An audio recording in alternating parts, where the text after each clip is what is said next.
Axiom 4 ദൗത്യം വിജയകരം. ശുഭാംശുവും സംഘവും ഭൂമിയിൽ തിരിച്ചെത്തി. ബഹിരാകാശ നിലയത്തിൽ ദൗത്യം പൂർത്തിയാക്കിയ ആദ്യ ഇന്ത്യക്കാരനായി ശുഭാംശു ശുക്ല.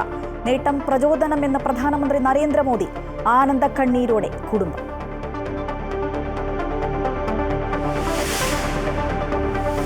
നിമിഷപ്രിയയുടെ വധശിക്ഷ നീട്ടിവെച്ചു. നാളെ നടപ്പാക്കില്ല എന്ന് കേന്ദ്ര സർക്കാർ. പ്രാർത്ഥനകൾ ഫലം കണ്ടെന്നും മനുഷ്യത്വം നോക്കിയാണ് ഇടപെട്ടതെന്നും കാന്തപുരം.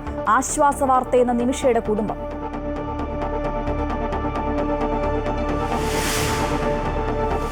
ഓൺലൈൻ ടാക്സികൾക്കായി ഏകീകൃത കൂലിയും യാത്രക്കാർക്ക് പരിരക്ഷയും ഉറപ്പാക്കുന്ന നയം നടപ്പാക്കാൻ സർക്കാർ.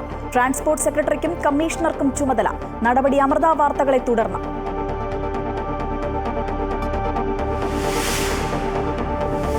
അന്ധവിശ്വാസത്തിനും അനാചാരത്തിനും എതിരായ നിയമനിർമ്മാണത്തിൽ നിലപാട് തിരുത്തി സംസ്ഥാന സർക്കാർ.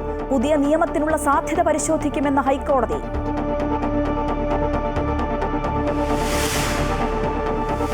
കീം പരീക്ഷാഫലം റദ്ദാക്കിയ ഹൈക്കോടതി വിധി പരിഗണിക്കുന്നത് സുപ്രീംകോടതി നാളത്തേക്ക് മാറ്റി.